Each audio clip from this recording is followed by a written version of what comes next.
Sidorak's son grabbed Spider-Man by his neck and snapped his shit, tossing his body aside. Spider-Man is dead to the motherfucker.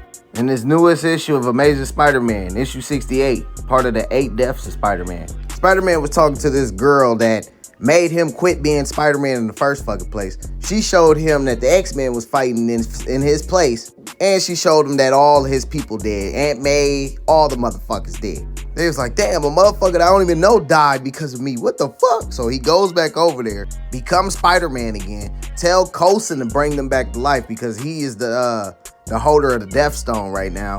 He tell him to use the damn reeds of Ragnador, the shit that's been bringing him back to life every time he dies. And they tell him, if you die one more time, that's it. He's like, that's a chance I'm willing to take. So he brings back Aunt May, tell they ass to get the fuck up out of it. I mean, go back into the feast building this shit so they'll be all right.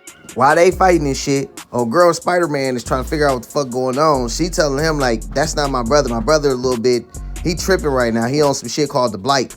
So Spider-Man go over there to help this motherfucker as he was grabbing Cyclops' ass. They jump in there, get to fighting this motherfucker. Nothing they doing working on his ass. He eating all that shit. The little dog things is fucking up the X-Men. Then that's when this motherfucker put his hands up and just murked all his dog things. Then he leaves and he said he finna go back to Sidorak's place, his dad's place. But before he leave, all the X-Men got corrupted. So they started fighting the Juggernaut. Time stopped this shit.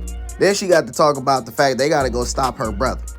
Spider-Man was like, what about Juggernaut? Why he ain't never get affected or some shit? It's like, because he is his father presence here on Earth. He may yet live.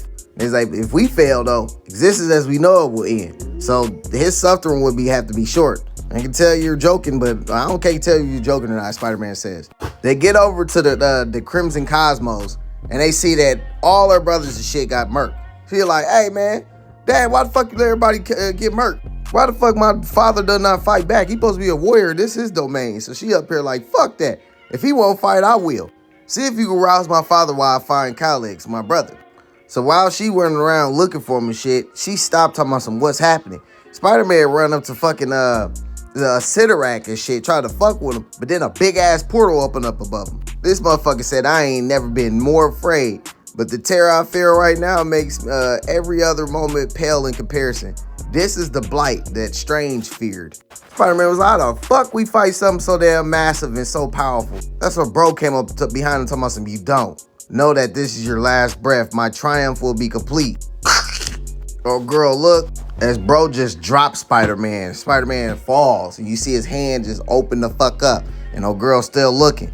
Then Coulson pop up talking about some, you did your best, kid. Time to go. And it's gonna be continued. In the next 2 issues of the Amazing Spider-Man, in this 8 deaths of Spider-Man, we got the 68 deaths, then we got 69.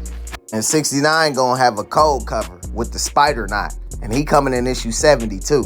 Get prepared for that shit.